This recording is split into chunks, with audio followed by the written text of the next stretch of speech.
Que Dios les bendiga, hermanos. Muy buenas noches. Gracias al Señor por la oportunidad que Dios me da y que el pastor Mario Talledo y a su esposa me permiten poder compartir con ustedes este tiempo de estudio bíblico y de palabra de Dios que estoy seguro nos ayudará a poder ser edificados conforme a la voluntad del Señor. Voy a invitarles por favor que me acompañen a un tiempo de oración. Señor, gracias por este momento que nos das para poder compartir de tu palabra. Gracias, Señor, porque sé que tú nos estarás hablando, nos estarás diciendo, enseñando, nos estarás dirigiendo en todo momento. Oro, Padre, para que tu gracia, tu favor y tu misericordia se hagan presentes, Señor, al edificarnos, exhortarnos, Señor, confrontarnos, transformándonos, Señor, como tú quieras. Haz tu obra a través de tu palabra. Indícanos aquellas cosas que tú quieres que nosotros sepamos y que a través de ella podamos, Señor, tomar decisiones para la gloria de tu nombre. En el nombre de Jesús. Amén y amén.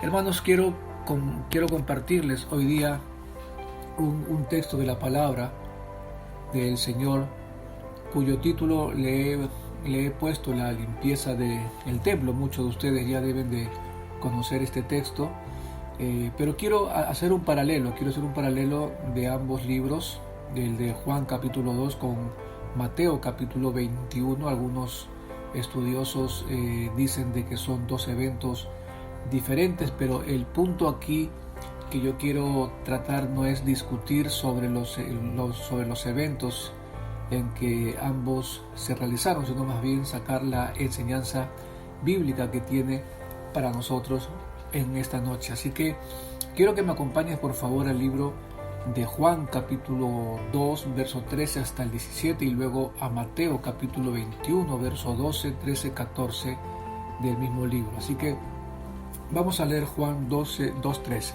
Estaba cerca la Pascua de los judíos y subió Jesús a Jerusalén y halló en el templo a los que vendían bueyes, ovejas y palomas y a los cambistas allí sentados. Y haciendo un azote de cuerdas echó fuera del templo a todos, y las ovejas y los bueyes esparció, dice, las monedas de los cambistas y volcó las mesas. Y dijo a los que vendían palomas: quitad de aquí esto, y no hagáis de la casa de mi padre casa de mercado. Entonces se acordaron sus discípulos que está escrito: el celo de tu casa me consume.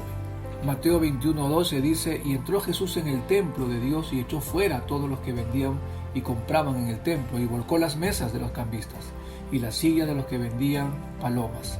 Verso 13: y les dijo: escrito está, mi casa, casa de oración será llamada, mas vosotros la habéis hecho cueva de ladrones. Y vinieron a él en el templo ciegos y cojos y los sanó.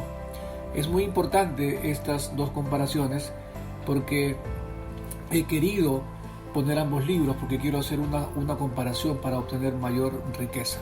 La limpieza del templo es un acontecimiento histórico que marca un aspecto directo en el carácter de Dios, donde revela un asunto que ha mostrado siempre, incluso en este momento en que se está realizando este evento histórico en el templo, su celo y rechazo frente a líderes religiosos que habían convertido el templo, su templo, en un lugar de corrupción. En Juan 2:13, como hemos leído, nos dice que estaba cerca la Pascua de los judíos y subió Jesús a Jerusalén.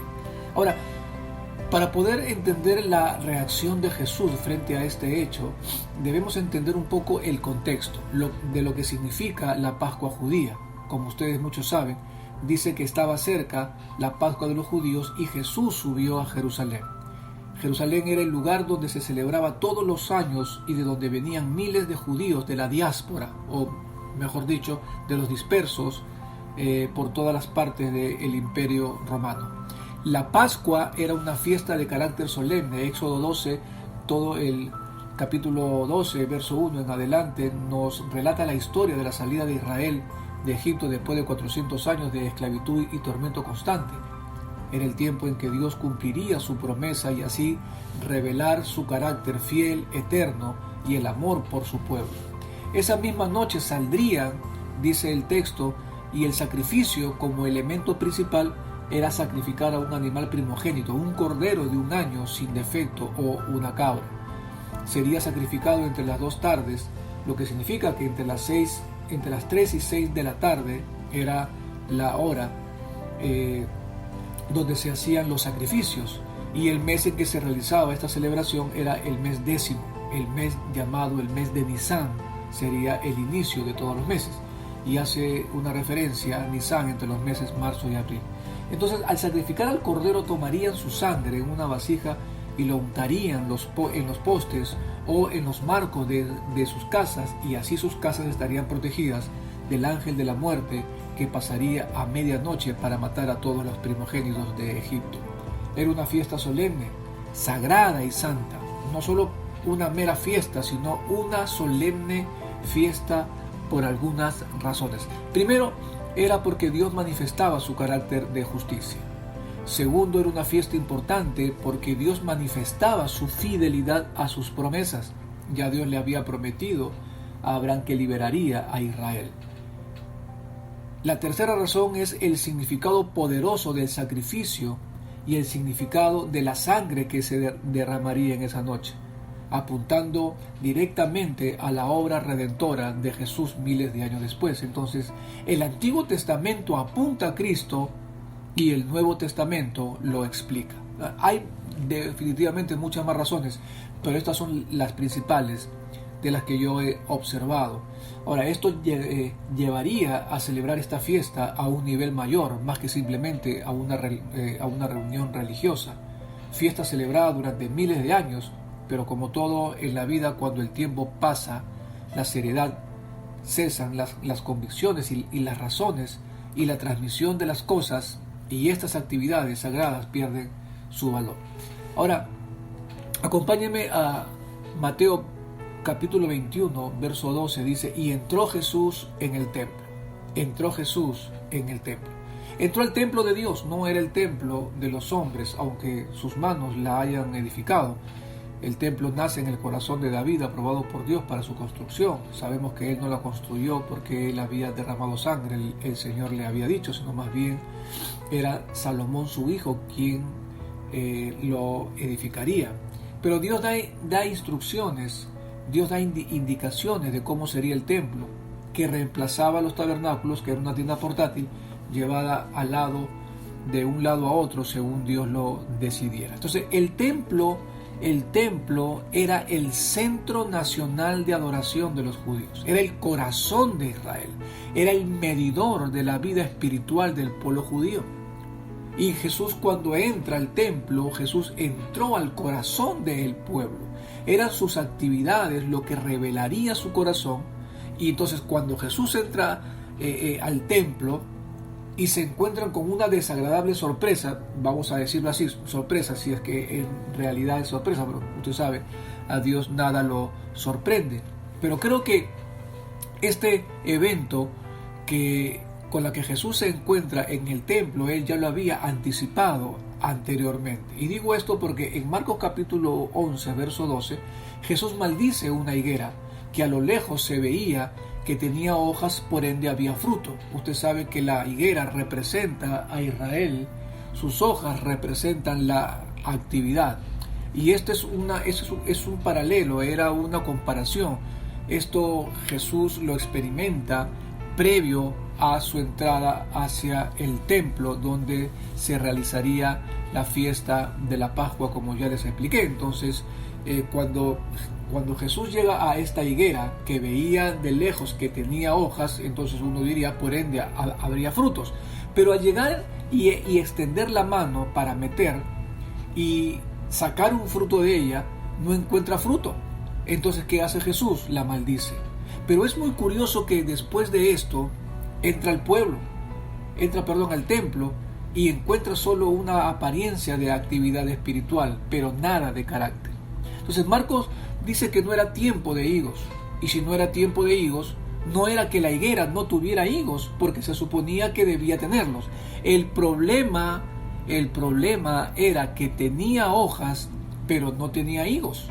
Las hojas le estaban diciendo, aquí hay higos, pero no había higos. No sé si me estoy dejando entender. El problema no estaba en que no hubiera higos, como dice Marcos. El tema en paralelo y de la comparación que estamos haciendo era que las hojas le estaban diciendo a Jesús, o le gritaban a través de su apariencia que venga y tomara frutos, porque sí había frutos dentro de ella. Entonces, el problema radicaba básicamente en que no había frutos en realidad, aunque sus hojas le estaban diciendo que sí. Ahora, definitivamente había muchos árboles únicamente con hojas, y estos no fueron maldecidos. Había muchos árboles sin hojas ni higos, y no fueron estos maldecidos. Este árbol fue maldecido porque profesaba tener fruto, pero no los tenía. Entonces Jesús dijo a la higuera: nunca jamás coma nadie fruto de ti. El árbol fue maldecido, como le vuelvo a repetir, por su pretensión en las hojas, no por su falta de fruto. Ojo, Jesús sabía que no había fruto. Jesús la maldice por la pretensión de la higuera al tener la apariencia de que sí tenía frutos. Entonces, esta es una ilustración que Jesús estaba advirtiendo a Israel y que nos advierte a nosotros del desagrado por parte de Dios cuando tenemos la apariencia de llevar fruto pero sin tener fruto en sí. Dios no se agrada cuando su pueblo lleva únicamente hojas pero no fruto. Entonces, como dice el verso, y entró. Vayamos a Juan nuevamente. Dice entró, y dice Juan 2:14, y halló en el templo a los que vendían bueyes, ovejas y palomas, y los cambistas allí sentados. Era toda una apariencia, no había frutos, había solo una actividad externa y falsa. Estaban los bueyes, estaban las palomas, estaban los cambistas, toda una actividad religiosa, toda una fiesta que se estaba preparando para dar inicio a la celebración que debería tener carácter solemne. Entonces, todo esto era comparado con la higuera. Las hojas representan la actividad religiosa de un pueblo que estaba lejos de Dios, que le decía al mundo que tenía frutos, pero que solamente tenía actividades, pero dentro de sí no tenía carácter. Entonces, el texto dice que vendían bueyes y ovejas, palomas, y las ovejas y bueyes eran para personas que tenían cierta solvencia económica, las palomas para las personas pobres. Entonces, si había todo este movimiento económico de palomas, bueyes, ovejas y cambistas, una de las preguntas que surge es una pregunta que creo que todo estudioso serio de la escritura se la haría, es ¿qué hacían ellos comercializando los animales en un lugar que era dedicado solo para la oración? ¿Dónde estaban los líderes religiosos? ¿Dónde estaban los sacerdotes? Este tiempo era un momento único en el año donde miles de peregrinos venían a Jerusalén para adorar al Señor y agradecer por aquella liberación poderosa, pero parecía que habían caído en un acto meramente religioso, partiendo de perder el verdadero significado de su salvación. Respecto del sacrificio, miles de judíos no podían traer sus animales por las largas distancias. Entonces lo más lógico era traer efectivo para comprarlos en Jerusalén. Definitivamente las autoridades sacerdotales lo veían como una oportunidad para sacar alguna ventaja, y estoy seguro que se les abrían los ojos de la codicia. Todo este alboroto dentro del templo, pregunto yo, ¿no habían alguaciles del sacerdocio? No estaba el sumo sacerdote, no estaban los sacerdotes que ministraban en el templo. Estoy seguro que ellos tenían conciencia y sabían de la actividad que se estaba realizando en un lugar donde no tenía que realizarse. Ellos habían permitido esta intromisión dentro del templo, habían dado acceso libre a vendedores y compradores. La corrupción estaba en su mayor auge, la oferta y la demanda era lo más sobresaliente. El negocio de los sacerdotes estaba en las ventas de animales, y los cambistas y los vendedores tenían que pagar por derecho de venta, y los precios que se disparaban. Si alguno decía comprar en otro lugar que no sea el templo, en el caso de los animales para el sacrificio, porque podían conseguirlo de repente un animal para el sacrificio a un precio más barato, estoy seguro que al ser revisado por quienes eran encargados de dar el visto bueno para el sacrificio, se corría el riesgo de no ser aceptado para ofrecerlo en sacrificio, porque podían encontrarle cualquier fallo, cualquier defecto. Entonces ellos perderían la oportunidad de ofrecerlo en sacrificio, lo que llevaría a perder su dinero, por ende, a adorar al Señor. Los sacerdotes más que seguros desaprobarían cualquier otro animal que no sea vendido por ellos, eso estaba muy claro. Le encontrarían cualquier falta para así obligarlos a comprarle a ellos. Toda la economía que se manejaba era su propio provecho. Entonces todos ellos estaban en la obligación de comprar dentro del templo los animales. Era, hermano, todo un gran negocio. ¿Y qué de los cambistas? ¿Qué podríamos nosotros decir de los cambistas? ¿Por qué había cambistas? No cambiarían dólares, ustedes saben, ni euros. Aún en ello había corrupción. La ley decía que todos los hombres mayores de 20 años deberían pagar el impuesto al templo, además de sus otros gastos de hospedaje, comida, impuestos, sacrificio. Era realmente un gasto enorme, pero el esfuerzo valía la pena, ya que venían a adorar al Señor desde tan lejos.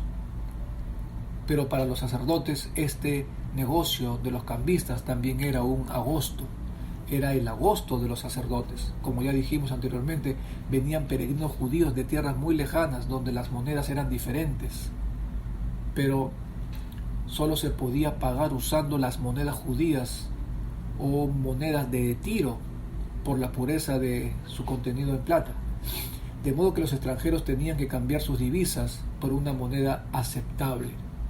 Como dice John F.F. Bruce, decía, como los cambistas tenían el monopolio del mercado, cobraban una tasa exorbitante por sus servicios, llegaba hasta el 12.5% de los intereses.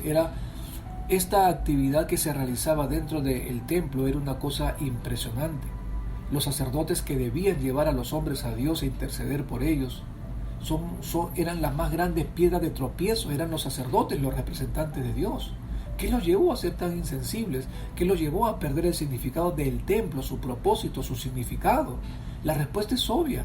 Lo mismo que en la actualidad ha llevado a miles de predicadores a cambiar el propósito verdadero de su llamado, de servir al pueblo, de pastorearlos. Y la razón siempre ha sido la misma, el dinero, a través del evangelio de la prosperidad. Muchísimos de esos judíos venían a Jerusalén con un corazón sincero de adoración. Habían esperado todo el año para poder participar de ese momento solemne y se encuentran con la sorpresa de una usura y un aprovechamiento. Seguro que por los altos precios muchos no podían adorar a Dios, cortándoles la posibilidad de hacerlo por su pobreza. ¿Cuántas personas vienen a la iglesia buscando adorar al Señor, buscando un tiempo de comunión y adoración sincera, y sin embargo son coaccionados a dar dinero y más dinero, poniendo trabas a la fe de los hermanos? Y créame que esto ha llevado a la burla de millones de personas acerca de pastores con grandes fortunas, y Dios tenía que actuar. Habían convertido el templo de Dios en cueva de ladrones. En Juan 2:15, el verso 15 nos dice: y haciendo un azote de cuerdas echó fuera del templo a todos, y las ovejas y los bueyes, y esparció las monedas de los cambistas y volcó las mesas. Definitivamente que esta actitud de Jesús creó todo un caos y confusión en la gente que estaba allí. Una acción de puro celo, una reacción de disconformidad ante la falta de respeto y solemnidad a las cosas de Dios. Jesús estaba tirando al piso las mesas. No pidió por favor, no les pidió permiso, solo las sacó y gritó diciendo que habían convertido su casa en cueva de ladrones. Ladrones es una palabra bastante fuerte en el griego, lestes en el griego, y no era una palabra para un ladrón común, sino para uno que era un insurrecto como Barrabás, un ladrón criminal, como los dos al costado de Jesús en la cruz. Los líderes religiosos hacían esto y Jesús los llamó así. Entonces en el templo solamente se escuchaba, es increíble, en el templo solo se escuchaba canciones, o mejor dicho, ya no se escuchaba canciones de alabanzas, no había adoración, El sonido de las alabanzas sinceras y las oraciones fervientes se habían ahogado con los mugidos de los bueyes, los balidos de las ovejas, el arrullo de las palomas y el regateo fuerte de los vendedores y los clientes, además del mal olor del excremento de los animales con sus desechos. Todo esto era el ambiente con la que Jesús se encontró, con la que judíos piadosos venían de otros lugares con un corazón abierto, se encontraban con esta desagradable experiencia. Pero otros judíos seguramente repetidas veces cada año se encontraban con este mismo ambiente, con corazones endurecidos, donde ya no les importaba celebrar el verdadero significado de la salvación y del precio que realmente el Señor quiso mostrar como un ejemplo en el Antiguo Testamento, porque ya para ellos era simplemente más que una fiesta, una religiosidad, cumplir con aquello que les correspondía hacer.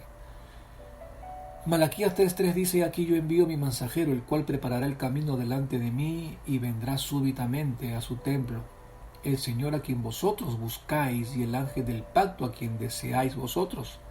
He aquí viene, ha dicho Jehová de los ejércitos. ¿Y quién podrá soportar el tiempo de su venida? ¿O quién podrá estar en pie cuando Él se manifieste?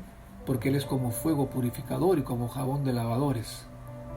Esta es una acción netamente mesiánica futura, pero que aplica en estos momentos. ¿Quién podrá estar delante de su presencia cuando el Señor entre súbitamente a su pueblo?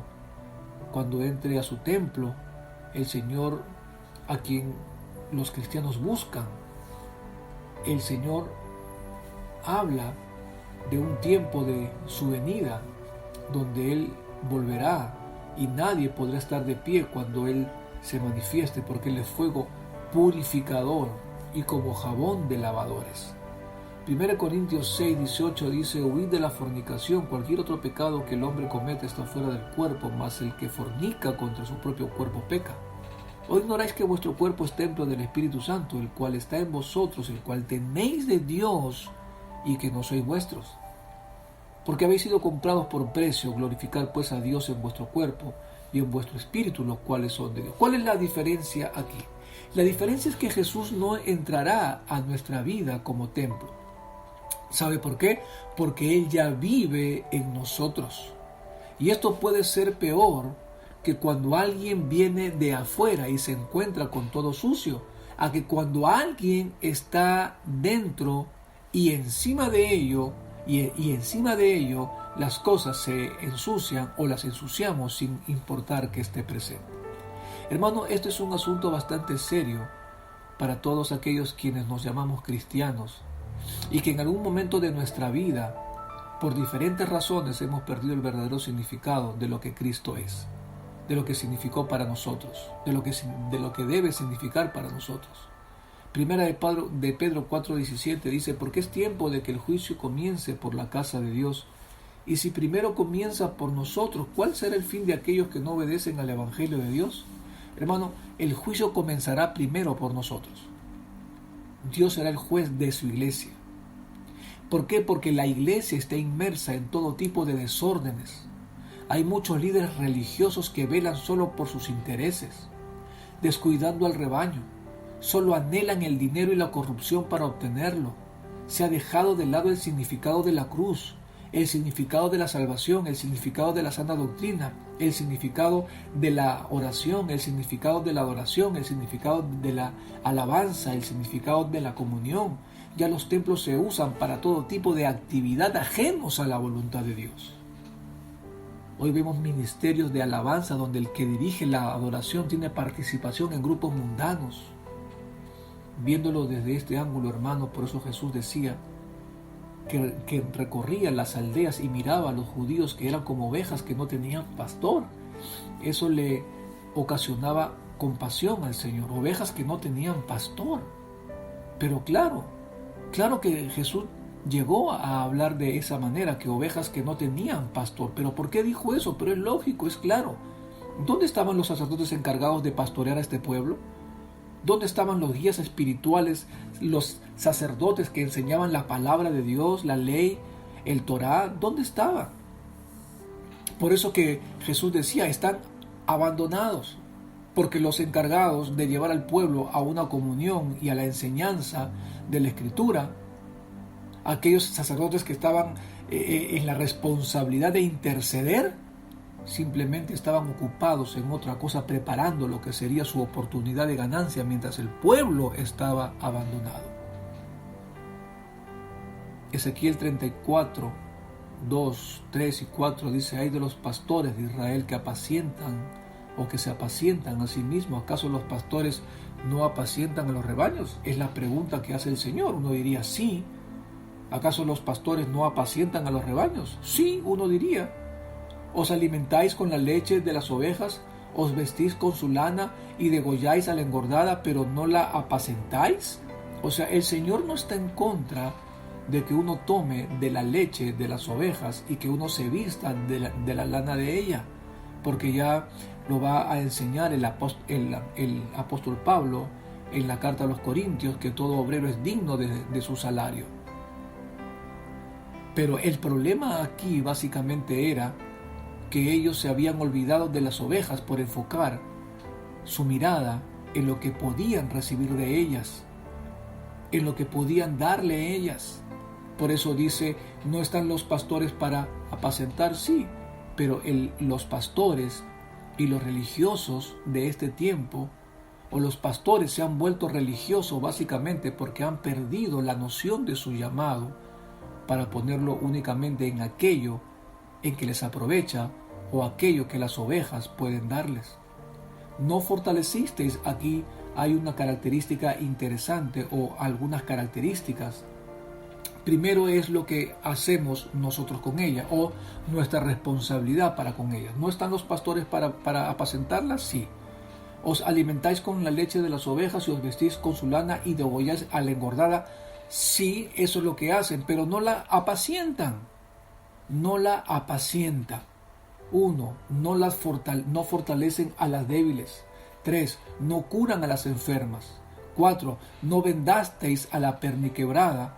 5. Ni volvisteis al redil a la descarriada. 6. Ni buscasteis a la perdida, sino que os habéis enseñoreado 7 de ellas con dureza y con violencia. 7 características negativas de los pastores o de muchos líderes o de pastores que se volvieron religiosos, como vuelvo a repetir.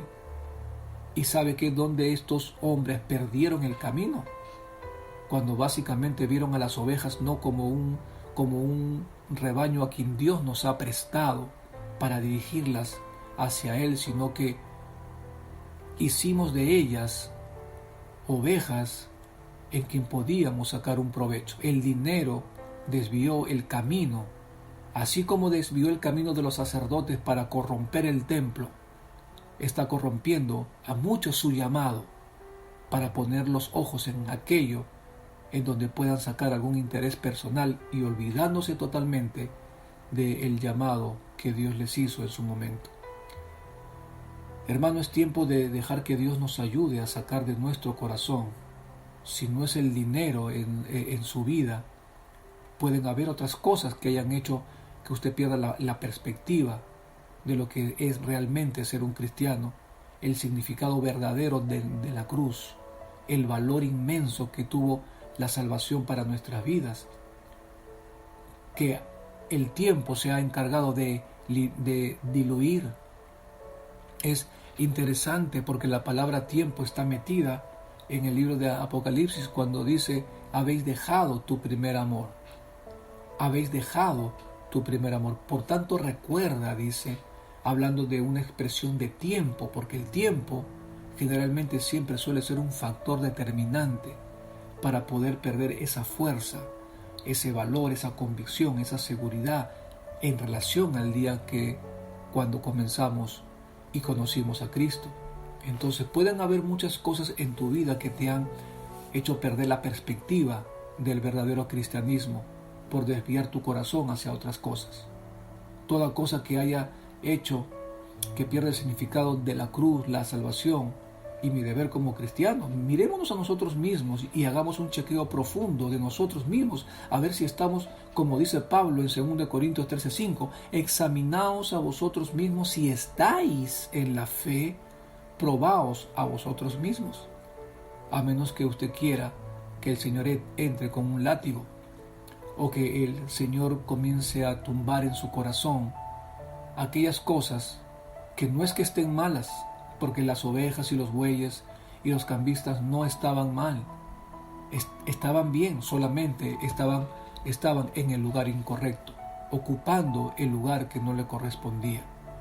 Dios no está en contra de aquellas cosas que tú puedes anhelar. Dios no está en contra que tú prosperes. Dios no está en contra que tú anheles. El problema es que muchas veces sacrificamos la comunión con Dios por querer alcanzar cosas personales, donde mi interés se sobrepone al interés de Dios, donde mi deseo anula o mitiga el deseo de Dios. Dios quiere que prosperes y salgas adelante, sí, pero nunca sacrificando a aquello que Dios te ha mandado hacer.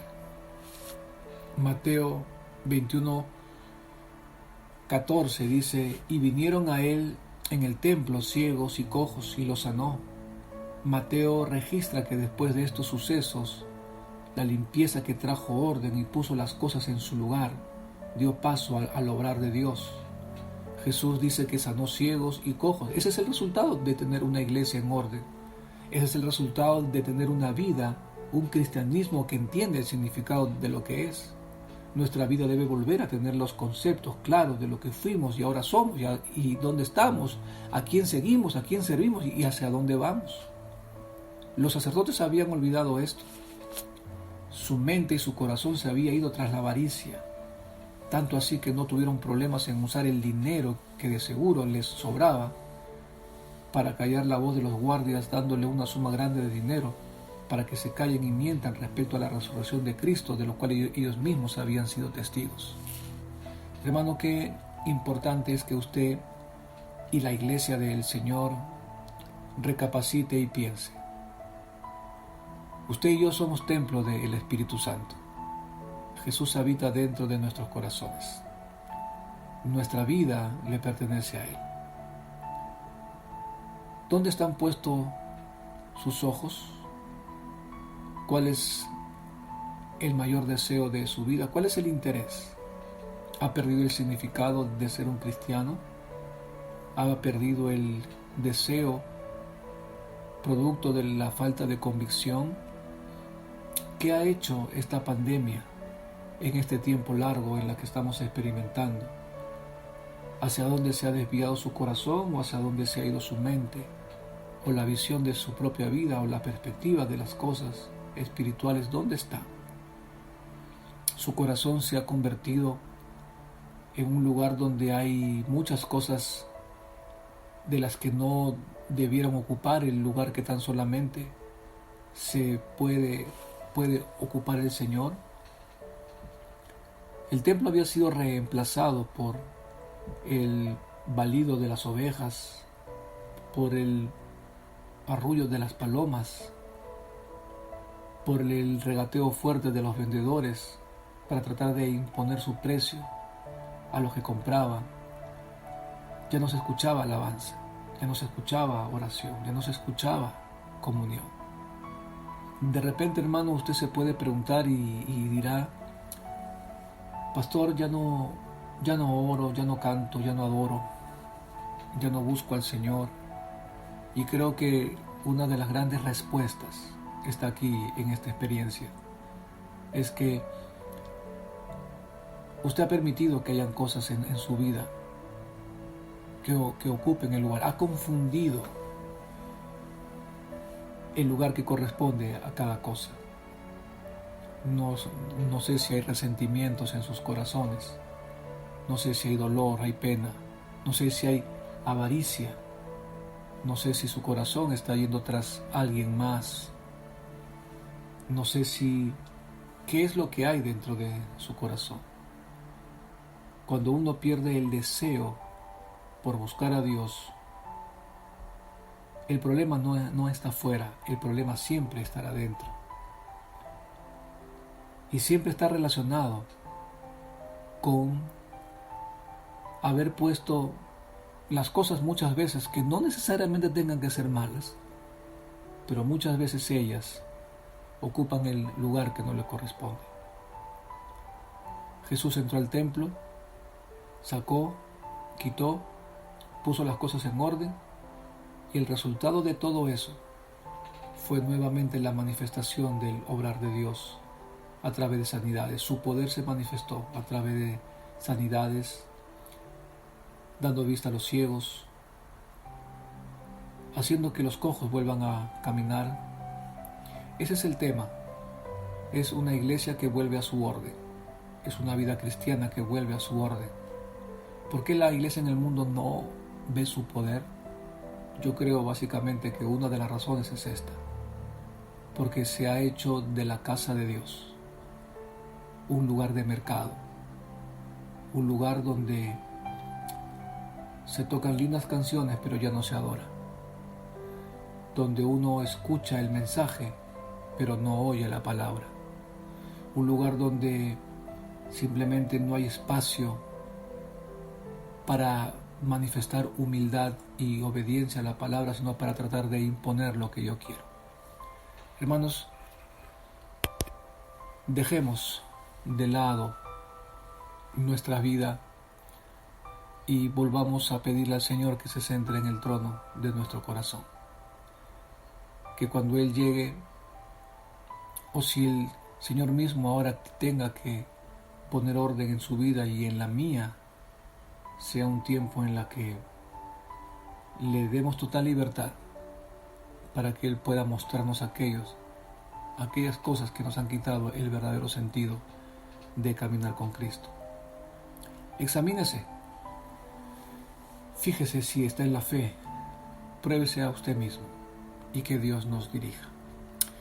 Vamos ahora. Señor, gracias por tu palabra, gracias porque eres bueno.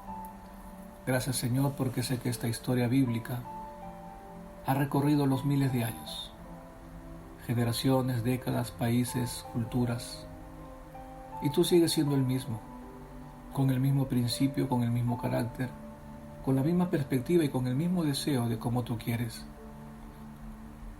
que tu iglesia se comporte y sea. Señor, hay muchas cosas dentro de nuestro corazón de las que incluso son bendición, pero que hemos puesto, Señor, en un lugar que no corresponde. A veces el afán y la ansiedad y el egoísmo personal nos ha quitado y nos ha mitigado el deseo de adorarte, de bendecirte, cantarte y estar en comunión contigo, Dios.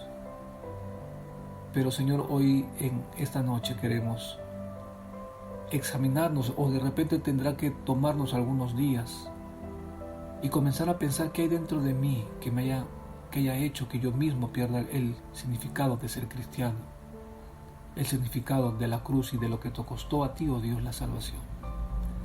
Oro en el nombre de Jesús, Señor, para que nos ayudes y para que nos enseñes a fin de que puedas comenzar nuevamente en nuestras vidas a hacer tu obra y nosotros ser, Señor, tener la experiencia de ver tu poder moverse en nuestras vidas en todas las áreas.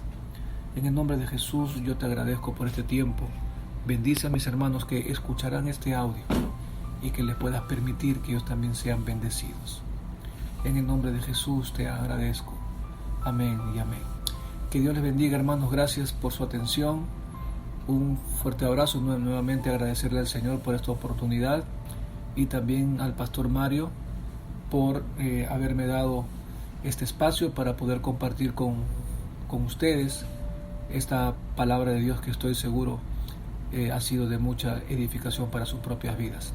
Que Dios les bendiga. Un fuertísimo abrazo desde aquí. Saludos del pastor Derek Whitney de la iglesia Jesús Rey Señor de Ventanilla. Un fuerte abrazo. Que Dios les bendiga a todos.